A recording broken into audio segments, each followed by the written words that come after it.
সাংবাদিকবৃন্দ সকলেই জানেন যে আমরা দেশে এক ধরনের অনিশ্চয়তা এবং অস্থিতিশীলতা তৈরি হয়েছে সাম্প্রতিক সময়ে, এবং আমরা ডক্টর মোহাম্মদ ইউনূসের পদত্যাগের বিষয়টিও সেই প্রেক্ষিতে আসলে আলোচনা এসেছে। সে বিষয়ে আমরা আমাদের বিভিন্ন জায়গায় আমাদের বক্তব্য আমরা দিয়েছি। আজকে আনুষ্ঠানিকভাবে আমরা সেই বক্তব্য প্রদানের জন্যই এবং এই বর্তমান পরিস্থিতিতে করণীয় ঠিক করার জন্যই এই সংবাদ সম্মেলন।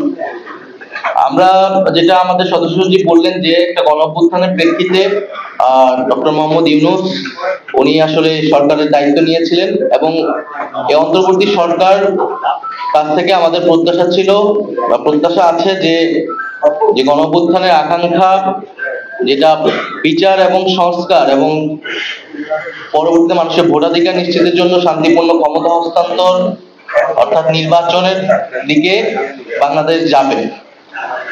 এই অন্তর্বর্তী সরকার আসলে কি শুধুই নির্বাচনকালীন সরকার, নাকি গণঅভ্যুত্থানের আকাঙ্ক্ষা বাস্তবায়নের সরকার?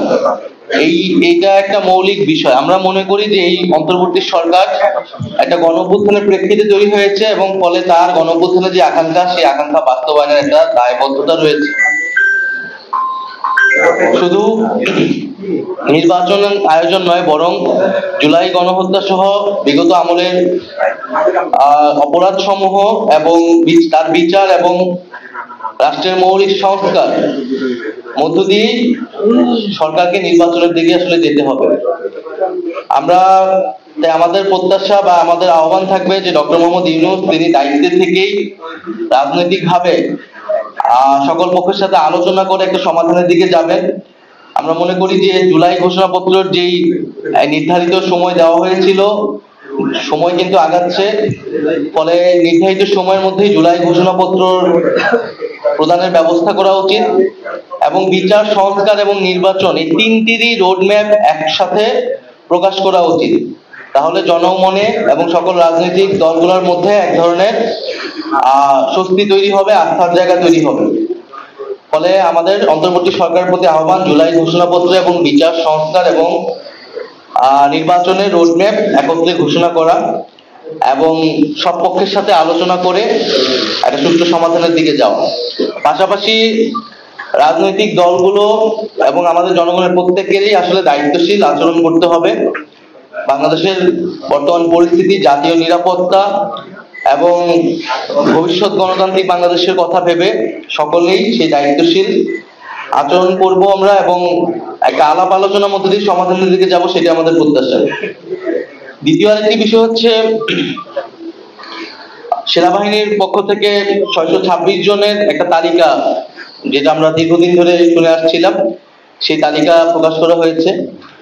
এই তালিকাটা যদি আরো আগে প্রকাশ করা হইতো, এটা তো আসলে 8ই আগস্ট বা আগস্ট মাসেরই ঘটনা, তাহলে আসলে জনমনে কিন্তু কোনো ধরনের সন্দেহ এবং শঙ্কা তৈরি হতো না, এবং এক প্রতিষ্ঠানের বিরুদ্ধে কেউ কথা বলার সুযোগ পেত না। তো সেনাবাহিনী আমাদের দেশের সার্বভৌমত্বের প্রতীক। আমরা চাই যে এবং সেনাবাহিনী এই গণঅভ্যুত্থান এবং পরবর্তী সময়ে যে ভূমিকা পালন করতেছে সেটা অবশ্যই গুরুত্বপূর্ণ, কিন্তু একই সাথে আমাদের রাজনৈতিক ইতিহাসে আমরা বিভিন্ন সময় দেখেছি সেনাবাহিনীর সাথে রাজনীতির একটা সম্পর্ক কখনো কখনো তৈরি হয়। আমরা 1/11 এর ঘটনা জানি। এই সকল ঘটনা কিন্তু আমাদের গণতন্ত্রের জন্য, আমাদের রাষ্ট্রের জন্য এবং আমাদের সেনাবাহিনী প্রতিষ্ঠান হিসেবে কারোর জন্য কিন্তু কখনোই ভালো ফলাফল নিয়ে আসেনি। ফলে সেই বিষয়টা যাতে আমরা সকলেই বিবেচনা করি, যার যেটা কাজ, যার যেটা দায়িত্ব, সেটাই যাতে সে পালন করে। আমরা বিগত আমলে রাষ্ট্রের বিভিন্ন প্রতিষ্ঠানের বিরুদ্ধে বিভিন্ন প্রতিষ্ঠানকে দলীয়করণ করা হয়েছে। আমলাতন্ত্র, পুলিশ, সেনাবাহিনী এবং নানা ধরনের তাদেরকে দিয়ে মানবতা বিরোধী কাজের অভিযোগও তাদের বিরুদ্ধে রয়েছে। ফলে প্রত্যেকটা প্রতিষ্ঠানই এই সময়টা এসে একটা বিচারের মধ্য দিয়ে যারা অভিযুক্ত তাদেরকে শায়েস্তা করবে এবং প্রতিষ্ঠানগুলোকে রাষ্ট্রীয় জনগণের প্রতিষ্ঠান হিসেবে পুনঃপ্রতিষ্ঠা করবে, এটাই আমাদের প্রত্যাশা। গুমের অভিযোগ যাদের বিরুদ্ধে রয়েছে, যে সকল সেনা অফিসারের বিরুদ্ধে রয়েছে, তাদের মধ্যে অনেকে গ্রেফতার হয়নি বা তাদের অবস্থা এখন কি সে বিষয়ে আমরা কিন্তু জানি না। ফলে এই সব বিষয়গুলো সুস্পষ্ট করলে সেনাবাহিনী প্রতিষ্ঠান হিসেবে আরো বেশি জনগণের আস্থার জায়গাটা পাবে এবং আমরা সেই আস্থার জায়গা থেকে সেনাবাহিনীকে দেখতে চাই।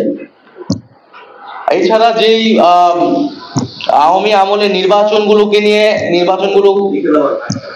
আদালতে গিয়ে এক ধরনের বৈধতা নেওয়ার চেষ্টা করা হচ্ছে, নির্বাচনগুলোকে বৈধতা দেওয়ার চেষ্টা করা হচ্ছে। আমরা মনে করি যে এটা একটা বিশৃঙ্খলা তৈরি করবে। আওয়ামী আমলের সকল নির্বাচনকে কিন্তু আমরা ফ্যাসিবাদ বিরোধী সকল রাজনৈতিক দলই অবৈধ হিসেবেই ঘোষণা করেছি, অবৈধ হিসেবে আখ্যা দিই। ফলে সেই নির্বাচন নিয়ে বিশৃঙ্খলা তৈরি করার চেষ্টা না করে আমাদের স্থানীয় সরকার নির্বাচনের দিকে যাওয়া উচিত। স্থানীয় সরকার নির্বাচনের মাধ্যমে নাগরিক যে দুর্ভোগ সেটি আসলে দূর হবে। আমরা নির্বাচন কমিশন নিয়ে বলেছি, নির্বাচন কমিশনে আমাদের যে কর্মসূচি ছিল, নির্বাচন কমিশন যে নিরপেক্ষতা, যে আস্থা, সেই আস্থাটা হারিয়েছে বলে আমরা মনে করছি। নির্বাচন কমিশন যদি সেই আস্থার জায়গা ধরে রাখতে না পারে তাহলে এই নির্বাচন কমিশনের পক্ষে একটা সুষ্ঠু নির্বাচন দেওয়া সম্ভব নয়। ফলে নির্বাচন কমিশনকে সেই আস্থার জায়গায় আসার চেষ্টা করতে হবে অথবা তাকে দায়িত্ব ছেড়ে দিতে হবে বলে আমরা মনে করি। সর্বশেষ যে দুই ছাত্র উপদেষ্টা অন্তর্বর্তী সরকারে রয়েছে তাদের সাথে জাতীয় নাগরিক পার্টির কোনো সম্পর্ক নেই। তারা গণ-অভ্যুত্থানের প্রেক্ষিতে গণ-অভ্যুত্থানের প্রতিনিধি হিসেবেই সেই সময় সরকারে গিয়েছিলেন, আমিও তাদের মধ্যে সেই সময় একজন ছিলাম। তারা যদি রাজনীতি করতে চায়, নির্বাচন করতে চায়, তাহলে তারা সরকারের থেকে সেটা পারবে না, তখন তারা সরকার থেকে বের হয়ে তাদের মতো সিদ্ধান্ত নেবে। কিন্তু তাদেরকে জাতীয় নাগরিক পার্টির সাথে সংযুক্ত করে এক ধরনের অপপ্রচার এবং তাদেরকে হেয় করার চেষ্টা করা হচ্ছে। আমরা বলবো যে এটি খুবই উদ্দেশ্যমূলক। গণ-অভ্যুত্থানের প্রতিনিধি আকারে তারা গিয়েছে, আমাদের শহীদ পরিবার এবং আহতদের পুনর্বাসন, বিচার, সংস্কার, এই গণ-অভ্যুত্থানের আকাঙ্ক্ষাগুলো তদারকি করার জন্য তারা গিয়েছিল। ফলে এটা তাদের সিদ্ধান্ত, তারা সরকারের থেকে কখন বের হবে বা আদৌ হবে কিনা, কিন্তু করে যে অপপ্রচার আমরা তার নিন্দা এবং প্রতিবাদ জানাচ্ছি। তো সামগ্রিক বিষয়ে কয়েকটা বিষয় আমাদের আজকে আলোচনা ছিল, আমাদের মনে হয়েছে যে আমাদের স্পষ্ট করা প্রয়োজন জাতির সামনে। আপনাদের যদি প্রশ্ন উত্তর থাকে আমরা সেই প্রশ্নের প্রেক্ষিতে বাকি আলোচনা করব। নির্বাচন কমিশন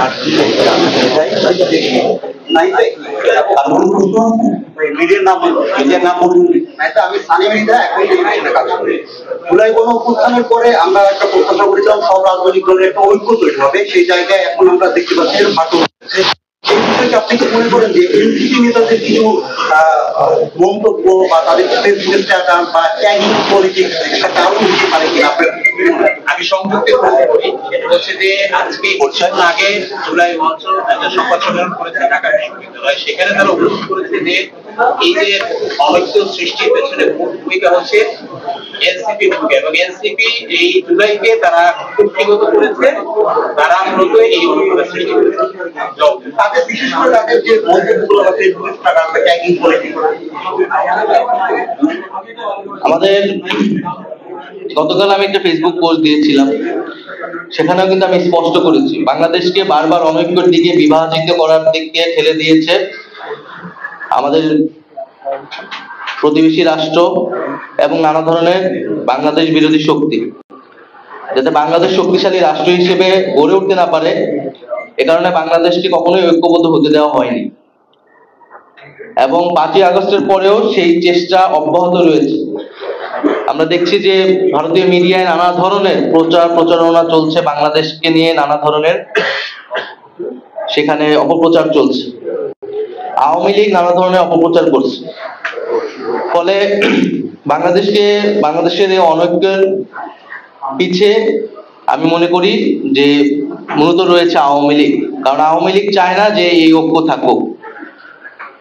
ফলে বাংলাদেশকে ফ্যাসিবাদ মুক্ত রাখতে হলে আমাদের সেই ঐক্যের জায়গাটা সবসময় ধরে রাখতে হবে। জাতীয় নাগরিক পার্টি তার জায়গা থেকে সবসময় দায়িত্বশীল ভূমিকা পালন করেছে, আচরণ করেছে, ভবিষ্যতেও করবে। এটা এককভাবে জাতীয় নাগরিক পার্টির উপরে দায় চাপালে হবে না। জাতীয় নাগরিক পার্টি তার যেটা প্রত্যাশা, জনগণের যেটা আকাঙ্ক্ষা বলে সে মনে করে, সেই কথা বারবার ব্যক্ত করে গিয়েছে যে আমরা নতুন সংবিধান চাই, সেটার জন্য গণপরিষদ নির্বাচন চাই, আমরা মৌলিক সংস্কারের জন্য জুলাই সনদ চাই, আমরা বিচার চাই। কিন্তু বিএনপি সবসময় নির্বাচনের কথা বলে গিয়েছে। একটা জাতীয় নির্বাচনী, কিন্তু শুধু একটা জাতীয় নির্বাচনী এই গণঅভ্যুত্থানের পরে আমাদের একমাত্র আকাঙ্ক্ষা না। এটা আমাদের অন্যতম আকাঙ্ক্ষা, ভোটাধিকার প্রতিষ্ঠা, কিন্তু একমাত্র আকাঙ্ক্ষা না। তো রাজনৈতিক মতামত, ভিন্ন মত, আদর্শ কিন্তু আমাদের থাকতেই পারে, কিন্তু দেশের স্বার্থে, আমাদের জনগণের সাথে আমাদের সব জায়গায় ঐক্যের জায়গায় যেতে হবে। আমরা এটা বিশ্বাস করি এবং আমরা সেই জন্য যে কোনো সময়ের জন্য আলোচনার জন্য আমরা প্রস্তুত আছি।